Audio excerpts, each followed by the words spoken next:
I assume you want to give an intro. Yes, I do, of course. Hi everyone. 3 thank yous to give. Firstly to everyone here for coming along tonight and joining us on the final panel of our Dream Office series. So far we've looked at offices of the future and what's going to change.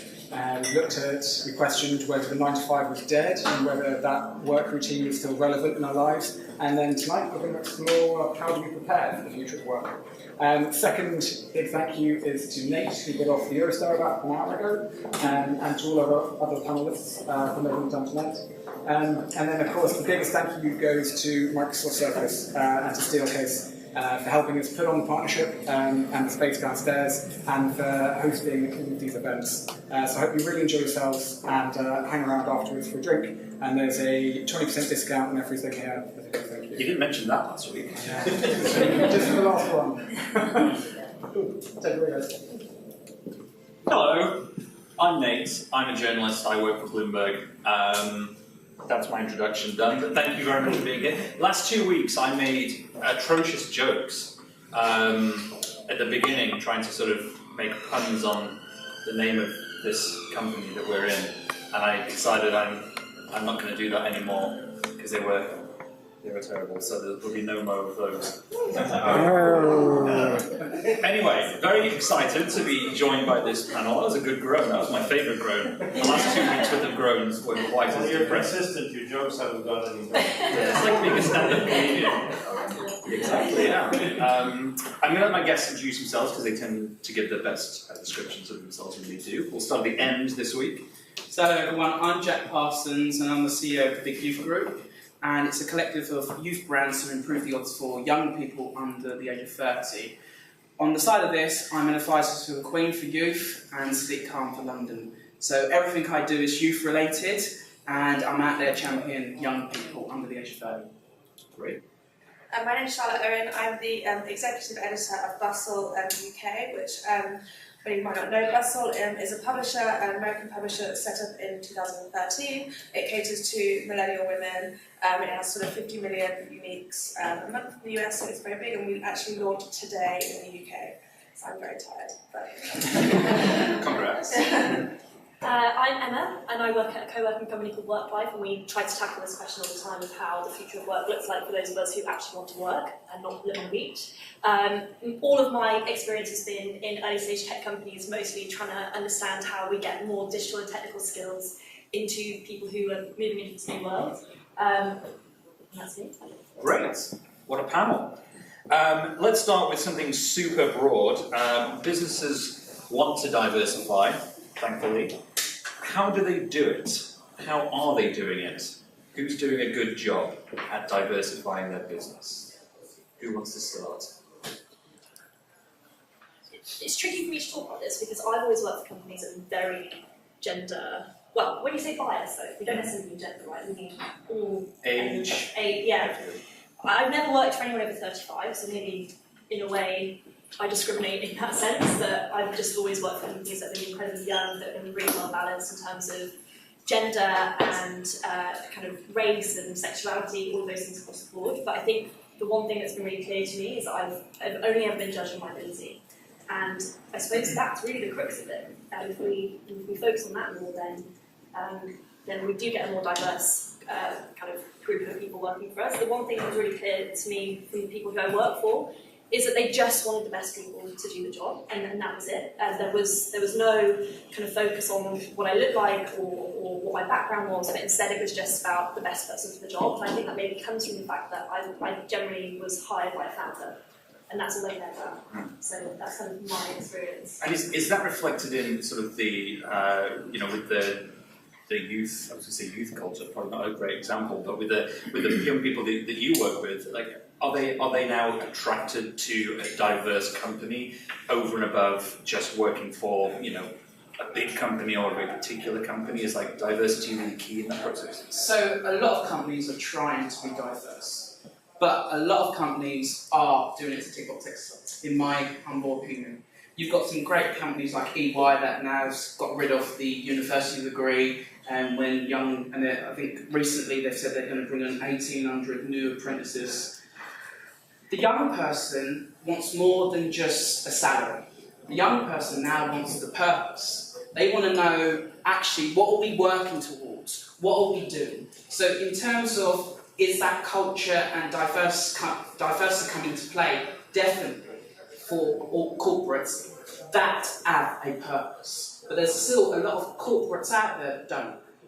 And another great start that's growing at speed is Monzo. Monzo's doing a great job. The bank. The bank, yeah, in terms of bringing diverse audience in and how they do their job applications. It's very unique, it's about videos, it's about tell us why you'd be good, what can we learn from you rather than what can you do for us. So by video, so you're sending in videos, like applying to be our Big Brother. I don't know why I know that. Is that really how it is? Is Big Brother still around? I have no idea. I think it's Channel 5 now. I think so, yeah. So they're sending interviews, they're sending videos of themselves in, and that's one of the things they're being judged on. It's not just this, come in, sit down in front of the table and tell me why you're brilliant, sort of thing. Yes, and I think the organisations that are saying, we want to know what you like doing outside of work, we want to know what you're doing with what's your personality? And I always use the saying that portfolio over profile. So what I mean by that is, what do you do outside? Do you sit in the bedroom? Are you a secret coder? You might have no experience being a secret coder, however, you've got something there that we can bring in and nurture. And I think that is how interviews and the application process needs to be these days for corporates to be more diverse. And we need to get rid of the CV. I said it 2 years ago on a video, is the CV's dying, and how can you showcase yourself on a CV? You just can't anymore. What's the replacement for a CV? You've got portfolio, so show us what you do. Show me some tangible evidence. Have you built a robot? Have you shown that you've organised an event? And then you've got the video. I think the video is it's in 60 seconds, the employer can tell what that individual's like. Talking Bustle, it's aimed at women, and so do you still want to attract a very balanced, sort of diverse workforce, or do you need to skew more towards women in order to appeal to that audience? Yeah, Bustle is 90% women. That's it's built by a founding editor and a group of editors, and we're creating content that's relatable for women. So that's certainly an asset. But within that, there is an enormous amount of diversity, and I think that's really important. And it's something that's often been lacking in publishing communities. So that's really exciting. But I think we can all always be doing more on this. Like, there's never like a point where you get to the point where it's like, oh, that's done. There's always more that you can be doing, and I think you also always have to be sort of questioning yourself when you're in the process of recruiting. And I'm always really interested by this notion of like workplace culture. And like, you talk to people and they're like, oh, are they a good fit? Are they a good fit? And I think it's important. There's no getting around it. Like, I'm working in Bustle's UK office. There's 6 of us. We work in a very small cube in a WeWork. Like, if we didn't get on, it would be challenging. So you do need to sort of have a fit. But then I think this concept can actually sometimes be quite dangerous as well. Because if you have a sort of very fixed kind of culture that's basically like you and your mates, that's how you end up with a very diverse mix of people as well. So I think it's the kind of thing you have to constantly be asking yourself when you're recruiting or when you're hiring, like, what are you looking for the role? But also, if you think someone's maybe not the best fit, like, what's the reason for that? Can you dig down? Actually, sometimes if you think that maybe they're not a fit because they don't have the same outlook on taste and you as a journalist in terms of your opinions and stuff, that's actually an enormous asset. So it's learning to sort of rein any sort of oh, I don't agree with that, and actually be like, oh, that's good. So I think it's just constantly questioning yourself, and if you're the type of person that wants to see a video and see someone being enormously entertaining, does that mean you're overlooking maybe a sort of quieter person who's going to sit silently behind a desk but actually be extremely competent? Who knows? And so it's constantly just questioning your own bias, I guess. Let's down this topic a little bit. Traditionally, a lot of most businesses were run by men, and now thankfully that is changing a lot. Not enough, but we're getting there. But I'm curious about the difference in culture that working in a company perhaps set up and run, or at least managed by a woman, it differs from how it's run by a man. and if there are indeed differences, and what those differences are. We talked about this briefly downstairs. I've always had female bosses, so I'm probably not the best person to comment on the comparison, really. But I've loved having female bosses. I mean, I'm sure at some point I'll have like a male boss, and I love that too. Like, if you have a good boss, a good boss is a good boss. I don't think you guys have any. Yeah, I think that's the point. A good boss is just a good boss. And I mean, the one distinction that I have seen, and I can only talk from relatively limited work experience, I suppose, is that I definitely have found that when I've had male bosses, there's been more of a motivated with a stick attitude, and when I've had female bosses, it's been more of a carrot. And so that's the only difference I've noticed. But I mean, I work quite well to both, so it hasn't really bothered me, but I think ultimately, yeah, it's the same as being great at a job. It isn't about their gender. You either are somebody who actively wants to be their boss, because you know that in terms of your business, in terms of the output of your team, people are going to stay for longer, they're going to do better work, and that makes perfect business sense, and that should make sense to you regardless of your gender. So for me, it's exactly to that point. A good boss shouldn't really, again, just the same with a great hire. It isn't a gender question for me. Yeah. And you sort of wonder what the implications we've been asking about questions like that are in terms of, you know, if we assume that all women leaders are going to manage in the same way. Exactly. I mean, that's not true. I can say I've worked with several female bosses, so, you know, I'm sure there must be some sort of like trends, but it doesn't. I think, I mean, one of the issues is it's this aspirational idea that, you know, when you're moving into a company or you know, admiring a company, having a great leadership team, and you know, someone at the helm of the company who's a woman who's very successful, you know, it reinforces that message that is possible and that is achievable. You know, which I think for the right sort of businesses that allow that culture to filter down is, I would find personally very, very motivating. Yeah, so working in early stage companies, the thing that I've found most telling is the gender of the kind of senior team. So the founders, that, you know, that's just where they start the company, but who they promote and who they actively champion, there shouldn't be a distinction there for me. So that's almost what I've looked for more is, do you have a really equal layer underneath the foundership that is really diverse and has great experience over it just being like boys, and then at the level that it's within. I'm going to go off script for a second. No, don't worry. Franco's looking terrified over there. He's like, so this panel, don't mess it up. But I was having a conversation with a friend about a month or so ago who told me that he'd been speaking to another friend who worked in a company, quite big company, and that friend wanted to get my friend in for an interview for a job. And he was told, essentially, the person who was in the company, that it's probably not worth applying because they had a predominantly male team, and therefore it was highly unlikely that a man would get hired. So he didn't apply for that role. And it sat quite uncomfortably with me, and I can't figure out whether I'm right to feel uncomfortable about that he was discriminated against for being a man and they only wanted to hire a woman, or whether that's fine because they need that ultimately balanced team. Any thoughts? I think this is where the conversation becomes uncomfortable. We shouldn't be talking about the gender of our bosses, the gender of our team. It should just come down to, are you great at your role? And I think, down to your point, are we questioning why we're not hiring people and actually understanding whether there's a legitimate reason or I think we all inherently, as much as we like to not think it, we all inherently discriminate. It is just a factor of being from a certain background and being surrounded by certain people. So just really making sure that you check with yourself. So this isn't even a conversation. That bothers me. And it would bother me if my boyfriend didn't get a job because he was a man. A man. Well, I try not to say girl, so I'm saying boy. It almost shouldn't be a question. Yeah. Obviously it's a conversation because it happens, Yeah. but it almost shouldn't be a question in my mind. It's the aspiration. Entirely. Let's move on then. One of the questions we were going to talk about was essentially what small companies can learn from mature businesses. But when we were talking about this downstairs, we actually got far more excited about turning that on its head and thinking, well, actually, that's kind of the de facto thinking, but it's very often the other way around, and how big companies actually should be paying a lot more attention to the small ones. Jack, I know you had a lot of opinions on this, and we talked a bit about the idea of reverse mentoring. So why don't you talk us through your experiences?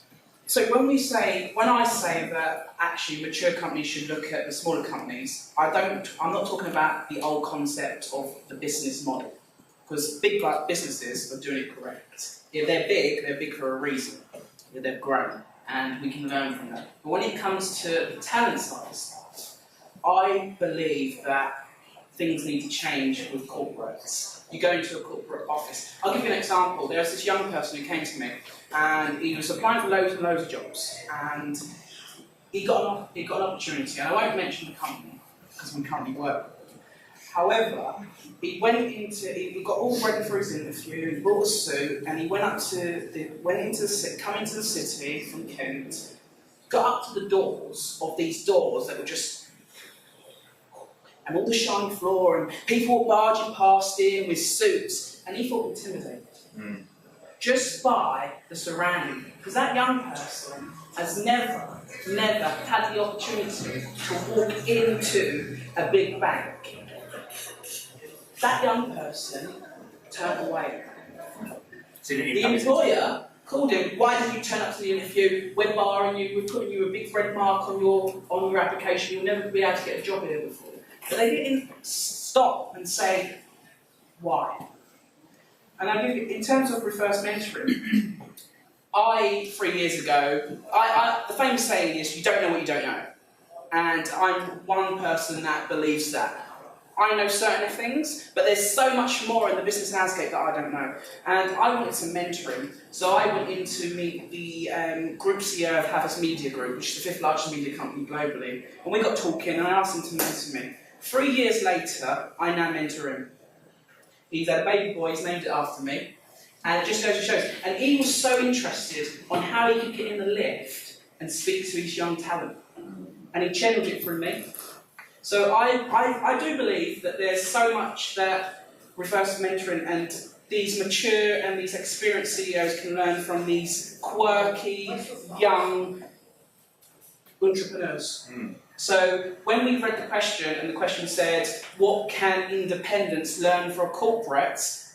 First thing I said was, no, that's bullshit. I think that, yes, small businesses can learn a lot from big businesses, but when it comes to talent, I don't think that's right. Do you think that it's difficult to get somebody who's been in business for a long time, used to things a certain way, having someone propose, well, why don't you have, someone who's 25 and knows a lot of stuff that they think you probably don't know, come in and spend an hour with you once every 3 weeks? Like, how do you get over that barrier that they're going to feel a little bit like, you're kidding? It's a mindset. So, a year and a half ago, I sat at a table with David Willits, who was Minister of Science and University, and we were going to have a debate about apprenticeships and university. And he pointed at me, he didn't know me from Adam, and said, when are you going to stop this entrepreneurship and go and get yourself educated? And what I didn't know what to say because it's in his set mind, so I was eating sausage at the time, I just pointed at him and said, do you want a bit of my sausage?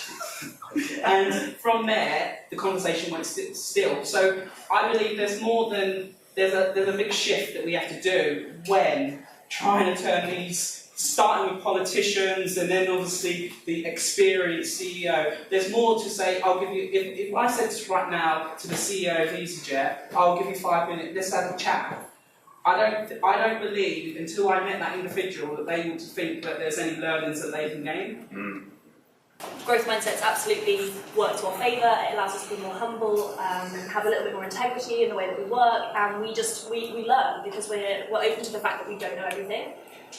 Personally, from experience, I think the one thing that I would take from bigger business is, that experience is worthwhile. So if you are just a team of people who do not know anything, then you are bound to run into failure, some of which you can have avoided. I think too much experience can make you just not smart at all. But also, just from working in startups, the one thing that I'd say, which is quite a confined view, is that in startups there is a real lack of job roles. And when you're running an early stage company, having really clear defined responsibilities is actually incredibly important for when it comes to growing in a really productive manner. So in terms of anything that I would learn from big business, that would be it. That it's actually really worthwhile for us in terms of finding purpose and in terms of having direction, actually knowing what the hell you're supposed to do each day when you come into the office, rather than it be some constant, let's grow this company by committee. And often that is opinion without responsibility. And so in terms of the one thing I would take, it would be that.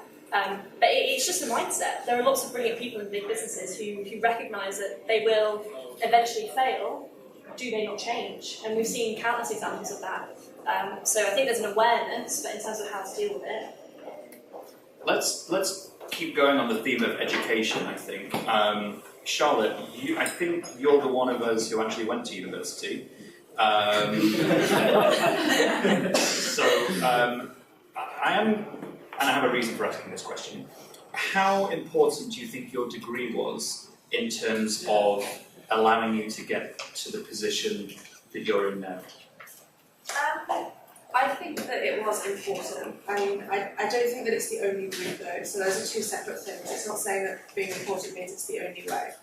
And I think it can be important in different sort of metrics as well. So I did history and English at university, and I'm a journalist, and I did study journalism specifically. And so, you know, I studied stuff like the Peasant Revolt of 1381, which frankly I haven't used in my life since. I've never used a protractor. School told me it was essential. Exactly. But I mean, what was extremely valuable is the learning to just shred arguments and build new ones, which is basically what most of my degree is about. And that's been valuable. But it's also valuable in a sort of this is purely speaking in my own personal experience. I grew up in Birmingham, I went to a grammar school, and when I left university I didn't know anybody who worked in media, not a single soul. And having the degree on my CV, I think definitely opened a lot of doors. And there's no getting around that I think, you know, I'm not saying it would have been impossible to do it another way, but for me I definitely did facilitate. And so that is valuable. But it's also it's valuable in different ways. I was talking to one of my colleagues about this, and she said she felt quite sheltered when she was living at home with her parents. Actually, uni was just like socialisation for her. And actually she came out of it a different person from that point of view. I was actually going to ask about something similar to this, which is that university isn't just about the degrees, so I'm told. You know, it's a place to make mistakes, and it's a place to learn maybe more about who you are and more about the world. So that, you know, they're two separate things, but they're something that going to university can definitely sort of facilitate. But I think it's the kind of thing that, especially, and again, speaking from my personal experience, I don't want to make generalisations about everyone, but amongst me and my female friends, it's definitely something that came harder at sort of, especially this, if you're used to getting things right, being in an environment where there's no right answer, and learning to swim amongst that takes a lot of time to adapt to. And I think, just purely speaking from my experience at university, girls found that harder than boys, and that's an interesting point as to how and why that happens. And I think, you know, more schools now are doing lessons around failure and why that's important, and I wish I'd had that when I was at school, because you're on this sort of constant train of achievement, aren't you? Of sort of get these GCSEs, get these S levels, get these A levels, off you go to uni. And the narrative of trying something and just completely messing it up doesn't really factor in. Definitely, again, just from my experience, the boys in my year are much more likely to take risks. And I think that, in startup culture as well, risk-taking is often an essential ingredient to calculated risk, essentially. So I think there's something interesting there about why I've had that experience and why I don't know if anyone else in the room had that experience as well, how we fix that really. But Jack, when you stuck a sausage in that gentleman's face and told him that you didn't want to go to university, what's your main reason for avoiding that? I was never given the opportunity. I grew up with one school jumper and alcoholic parent. Like I said earlier, you don't know what you don't know. And I had these fantastic teachers that said to me, Jack, you can't pronounce your words properly, you can't spell, so you should go and spend your career on a building site. And everyone in my form got a list of sixth forms that they should go and study at, and I got a list of the construction sites. Now, wow. I said recently that ambition and purpose is the new degree. And why do I think this? And this still beats me up, and I've done so much in 3 years. When I started my business, I looked 10, I look 15 now, so I've aged quicker than anything. But I went for this job, and I didn't have a degree, and they was hiring 3 people. And they weren't sure on me because I didn't have that degree. So I got the job because I hustled my way in, and I said, let me do what I need to do. I'll make the tea, I'll answer the phone, I'll do whatever. But after completing my probation and bringing £60,000 worth of revenue in for them in the first 3 months, I found out that the other 2 people that joined me were paid because they had a degree. They was in the same job as me, but they was paid because they had a degree. Now that purpose there, and my thinking just said to myself, am I no good? I've been told by school I'm no good. I'm now sitting in this job. I hardly can afford to get the travel up to the city. And I'm working, and I never got involved with any politics or anything. And then after the 3 months, even though I passed the 3 months probation, I found out that my 2 colleagues that were in the same training as me, sitting next to me, were paid. Is that fair? Well, we see similar in the since the Me Too debate broke out, that you can have 2 leads in a film and the man will earn significantly more than the woman. And I've not been in that position, I'm not going to pretend I know what that position feels like, but it must, that's problematic to say the least. Yeah, so I've experienced this from the other side. So I worked in the kind of London founding team of General Assembly, which is digital technical training. I've just been acquired, and so I got a bit of stock money. Never finished salary for stock. And I kind of saw it from the other side. So my responsibility at the time was hiring instructors and looking after our students and making sure that people didn't leave the programs. It was like a hotel room. As soon as it started, we can start it again. And I found that more often than not, a male instructor would fight for more pay. And I didn't have a single instance of a woman asking for more.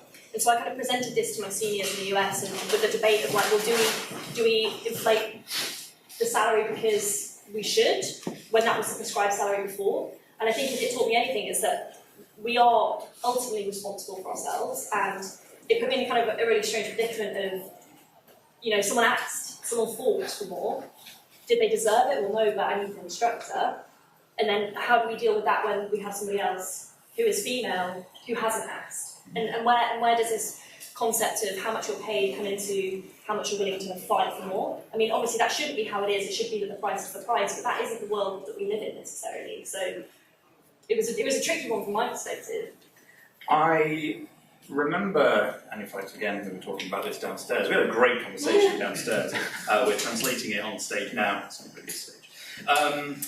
Which is that, it's important, I think, to have and encourage this diverse workforce. But a lot of the challenges, in my experience when I've been hiring people, has been getting the right balance of people through the door. Figuring out who is best for a role is often easier than actually just making sure you're able to pick from the right pool of people.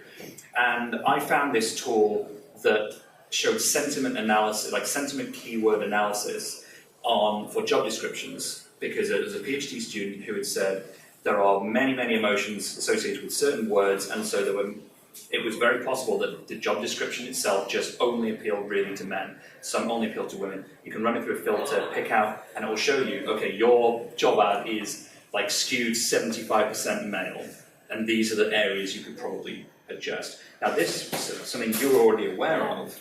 How important are systems like that? I mean, that's just one tool of many ways to make sure you're getting the right people through the door. Yeah, I think that's the key point. Is you just want a good enough pool of people to pick from. Because if we're coming back to this point of the best person for the job, then we don't want to be discouraging great people from coming in. And so, from our perspective of hiring, it's just about having as many options as possible. It's a tricky one, because when you use words like competitive, world class, you tend to put off women, and when you use more empathetic words or creative words, you tend to encourage more women to come. And as much as I think we should all be doing this, we almost have an opposite situation in work life, where we have far more women who work in our company than men, similar to you, and then do we switch on its head and do we say, well, actually we need to be encouraging more men to come and work for us? And I think it's this constant tricky situation of trying to stay middle of the road, which I think we should, but ultimately just, as we've said already, picking the best person. It's also about so much more than just gender. Yeah, it's just like one access on like an enormous architecture of different types of diversity in the team. But it definitely seems it's the one that sticks out as being the most important for a lot of companies still. I've not been told, oh, we need to hire many more younger people or many more older people. Maybe that's just my experience. Yours, seems different.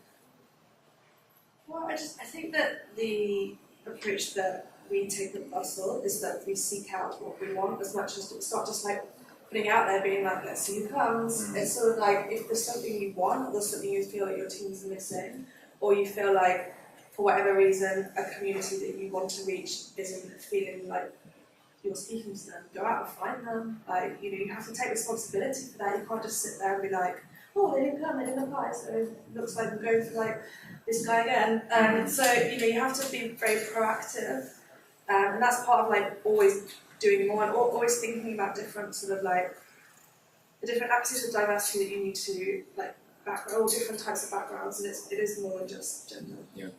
Let's move into talking about robots, which is quite a different conversation to be having. Robots are going to take a lot of jobs, and some people are terrified by that. Some people embrace it. Let's talk a little bit about that, Jack. So I embrace technology, and I'll give 2 examples. Look at the Blockbuster and Netflix example, where Blockbuster was a model, they didn't innovate enough.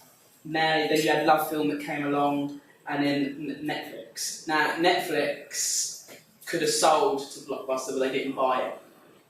So that's created a lot more jobs and enabled. And also, I was on a plane, last week I got the opportunity to go and meet the Prime Minister of Luxembourg. And I got on a plane, and there was this little orange man, he had the same top as me. I was like, oh my god, we're twins. And he was waving the plane off. So I still believe that technology, and in the future, will always create more opportunity than it will kill jobs. It will kill jobs, but more opportunity will come from it. I mean, the ones at risk, I saw it in a study not too long ago, one of the top ones was truck driver, like long distance truck driver, because the trucks are just going to be replaced by automated vehicles. You don't need a person to sit there for 12 hours. And the other one is anyone who did anything with data processing. So accountants was in there. That presents a challenge if you want to be an accountant or you want to be a truck driver. Do you just not bother tell someone, like, don't bother being a truck driver? Like when you were told, don't go and do that, go and work on a building site. Are we going to run into the same problem where people are just going to be put off because they think a robot's going to do it? Well, I think it's one of this like assumes that like people are just sort of like passive to this process of technology happening, and we all just wait for our jobs to go and then be like, But like people are innovative. They like find solutions. They like will be right now. The next job will be being made as we speak, in a way that like I don't think It's almost the kind of thing where like planning for it in a way it sort of just happens. But I mean maybe that's naive. But I think other things just like arise by people having their time freed up. For example, like if in journalism, if newswires were automated, or you had an automated way of fact checking your copy, I mean that would be the dream. We actually do that yeah. at Bloomberg. We have a lot of our stories when it's sort of financial season. They're written by machines. They're checked by a human, but they're actually written by a machine in half a second. Makes me nervous as a journalist. But then it probably frees you up to do more exciting stuff that in time going to reach a bigger audience and make Bloomberg more money. Hosting panels. Everyone's happy. So it's not like you just sit there like now that job's taken off you and you're like, oh, I'm just going to twiddle my thumbs for the rest of the week. Like humans are innovative, they like find other things to do. Yeah, absolutely. I mean, we had that thing, I wasn't alive then, the Industrial Revolution, like smashing up looms. They were terrified, or I don't know, people who bred horses when the first car hit the road and said, you're going to kill the horse industry. Horses just get used for other stuff now. And I think it's really difficult looking forward to anticipate what more is going to be created, but I don't think it's even a question of do we embrace technology, we have to.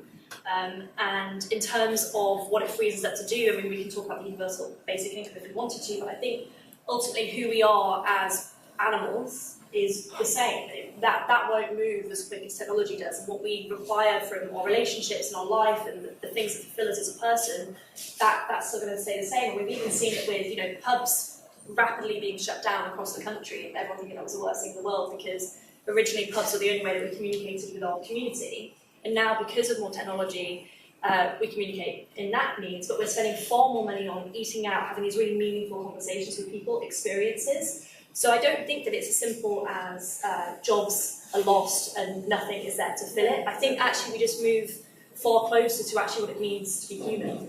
I mean, being honest, when, whatever your beliefs are, when we were created, the dream wasn't to be, 9 till 7 in an office tapping away at an Excel spreadsheet. That isn't who we are. As much as my boyfriend is an accountant, I wish he wasn't, but he is. I didn't know that when I said that. He knows. He's going to have a job in 3 years. He knows. But as much as he says he loves it, I mean, really, that isn't what necessarily fulfills us. But I think that we do like to work, and I think that we do like to have purpose, as you were saying, and I think that will just shift, just like it has always done. How much time have we got left, Franco? We've probably got 15 minutes. I'm going to open this up, I think, at this point, to the audience, actually. I said we're going to have a slightly extended Q&A this week, because I think this is a conversation that will get a lot of people really thinking. Who's got a question for our panel? Something we've heard about this evening. All right, well, we'll carry on talking until the brains come back. Oh, we have got a question. It's not really a question, it's more of a, I don't know, just an idea. What you were saying about your friend and not being able to get that job, it kind of got me a little bit, because I think that representation is so important and diversity is so important. I've grown up in an all-white area and went to an all-white school, and as a child I didn't have anyone to, other than my parents, but my parents are lawyers and I wanted to be a lawyer, I didn't have anyone who looked like me, who I could look up to in the job that I wanted. And that's why I think this kind of diversity and representation is key, because you want, kids who are living in poor inner city areas to be able to aspire to be something and know that that's possible and achievable. Because I just think representation is just so important. Jack, how much, with the people that you work with, how diverse are their backgrounds? Are they largely coming from cities? Are they in towns? I grew up in Sheffield, it's famous for making, steel cutlery. Where are these people coming from that you're working with? So it's across the country. So in the Big Youth Group, we have 1,200 members of staff, ambassadors and volunteers across the country that help young people. Now, we believe that everyone and every young person under the age of 30 is at a different age and stage of their life. Now, you've got a 16-year-old who is from a poor family, they've got no support network like I was, and they need help with what does it mean to do a CV. And then you've got the other individual who's come out of university, experienced a lot of stuff, but they need help in finding what's right for them. And then you've got a 16-year-old looking for the first job, but you've also got a 28-year-old looking for the first job. And we base it on age and stage. And we help people from getting a job, getting a mentor, or even just filling out a mortgage application, because that's even scary. So you can have the brightest spark in a business who can code and build for Facebook, and then they come to us and go, I need help with this mortgage application, Santander or Barclays. And they don't know, and it's the unknown. So, in terms of diversity, we are diverse across everything, but I don't track that. I don't tell the team to track that. I don't say to them, tell me how many women we got in this area that we're all in, tell me how many men, tell me how many people from a disabled background. Everyone's human. Everyone's human, and I don't give a shit, sorry my name, but I don't give a shit where you're from. You're a human, and I can learn something from you. And that's how we go about it. You get some individuals saying, so tell me how many in your workforce are women, and I said, fuck that. I'll tell you how many people that I've got skilled in each area. So that's how we approach things, and that's how I approach things, rather than, I've got 15 people that do this degree, and we've got 5 black women, and no. I've got 5 skilled people that can do this. But that sort of narrative, I think, I'm not saying you're deploying it in that way, but I think that narrative can be kind of dangerous. I think you do have to interrogate how representative your workplace is, and you should be asking those questions. If it's not at the core. If it's not in the core of everything you do, then yes, you should. These big corporates have been going around for years, and they need to be diverse because they've got CSR to tick. When you are so meaningful, it doesn't matter your age, where you're from, your sex, whatever you're about. I get what you're saying, and these corporates need to, like we said earlier, you've got this big ship and you've got a speedboat. We're a speedboat, we can turn around quickly. So if it's in the core, and it's even, I haven't got grey hair, and I'm not David Willits who said when you finish with the entrepreneurship, when you're going to get yourself educated. So I agree with you when you're at that level. But when you're new and you can break things, I don't say how many women do I have in my business. I say how many women are working for me that are happy. But to your point, I definitely think that if you're young, having somebody who looks and feels like you is really important. I think it comes in two ways. I think first and foremost, what we often have in terms of mentorship in schools is we have people who have finally decided that philanthropy is important, and we get like 50-year-olds, 60-year-olds being shipped in, which is not a problem, except from the world is quite rapidly changing, and actually what we need is people who look like us and who feel like us, and maybe just a few years ahead, because that's really the best advice that we can give. I just think encouraging more people to spend that time with young people is incredibly important, and I can't even imagine how hard that must have been to, you know, as much as even saying they need to look like me in and of itself, maybe we shouldn't have that conversation, but we should, because that's how we have our guidance. And just because it's uncomfortable, it doesn't mean we shouldn't be having this conversation. Yeah, that's the thing. Yeah. It's like, you know, it makes everyone like people come up and feel uncomfortable by it. But like, I'm sorry, like your discomfort is less important than And that's part of making progress. like exactly progress for everyone. And I think to your point about like the speedboats and the like ships, whatever it was, like speedboats are going to become those ships. If like, I mean, you have to look at like some of the startups, like all like the tech startups, they become those big companies. And so it's like, how do you manage that transition and make sure that you're like scaling that kind of attitude? Because when you're like one person managing it and you can sort of like oversee all that, I think that works. But when you get into a big company, like how do you know that your team in Los Angeles, that you're not there and you're not in that office, is actually replicating your personal values, which are like come from a good place? And it's like, how do you manage that transition? And so I think you have to hold yourself accountable. Personally, I think you have to hold yourself accountable. You absolutely do. Yeah, I think it also comes down to, in my belief, culture doesn't just happen.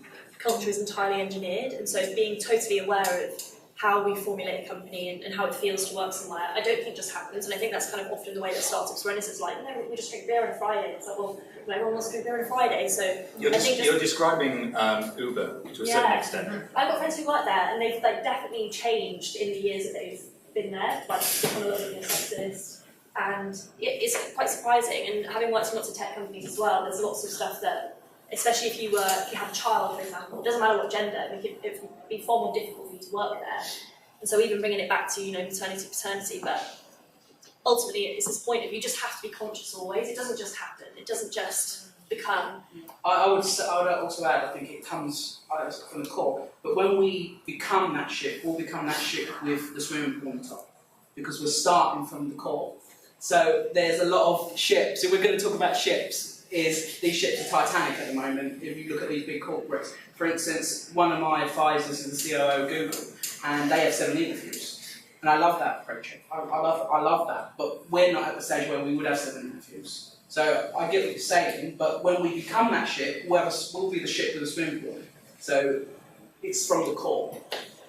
For a question that wasn't actually a question, you provoked a fantastic set of answers. Excellent. Time? Can I ask for more questions? Does anybody have a question? Lady here, hello.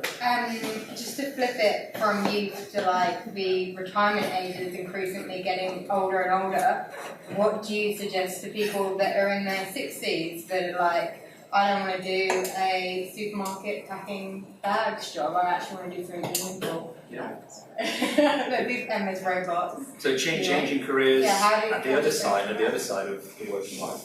It's a difficult one for us to answer because we're not 60, I suppose. Have any of you had experience with that or conversations about it? I mean, from personal experience, my father's retired and he's like itching to do something. And it just seemed like a bit of a waste of like people that were just kind of sitting there. Like, has everyone seen The Intern, that film? Yeah. Jolly good film. But I mean, it makes a sort of obvious point that like people at all different age groups have value to like the working community, and it's an oversight not to include them. And I think like we spoke about this a bit downstairs. I think our generation has to be careful of like hubris of all these things in terms of like, you know, actually like everyone needs to listen. Like we're the ones that are doing it great. Like soon there'll be a generation behind us who are doing it better, and we need to make sure that we're listening to them and we don't end up on a like dinosaur like scrap heap. And so I think like to that extent there needs to always be like cross dialogue through different generations. And I don't know how you do that, to be honest. I believe that's someone else. I have seen a platform, I don't know if it's still around, it was called The Amazings, which was this website for, you know, generally retired people who had specific skills that they could teach. I mean, knitting seemed to be a very common one, but it meant that young people who wanted to learn how to knit properly could go on this website and find a retired person who, you know, may live on their own or, you know, kids have moved away, whatever, and they could go and they could say, well, I want to learn how to knit from a pensioner. You know, and on the one hand, I thought that's a really lovely idea, and on the other hand, I did wonder if it was a little bit patronising to a certain extent as well, but it felt like it was at least a step to sort of say, well, just because you stopped working, you haven't got rid of all your skills. Yeah. Like, maybe is there a middle ground or something? Well, I think with all these solutions and everything and any kind of like action to like create change, like not doing them because they're not the perfect solution will like just mean that things stay the same. So like you sometimes have to like take if that's the way of like integrating a community more, it's not quite perfect, but it does it better than before, like try it. And like, you don't have to stick to everything forever. But waiting for like the perfect way to like integrate, we'll be waiting forever. Yeah. I mean, my wife changed careers. She worked in digital marketing for a long time, good salary, worked in Richmond. She's now a veterinary nurse, earns a quarter of the money, but she's 20 times happier. But it's difficult to do that, definitely. And I think it gets even harder when you're older and you have maybe more dependencies or dependents, a bit of both. Yeah, it's a difficult one. That's maybe what we should come back for, Franco, for an additional session. Just a midsummer session. Something like that. Yeah. Have we got time for one more? Yes, hello. Oh, it's an observation/question. I love them. The first one was fantastic. I know the panel is a bit skewed on the young millennial, under 30, or millennial wasn't balanced, but what about the future of work for those of us who are mid-career or we're not 60 and we're not under 30 and there's a big no man's land, which I call where there's no support whatsoever.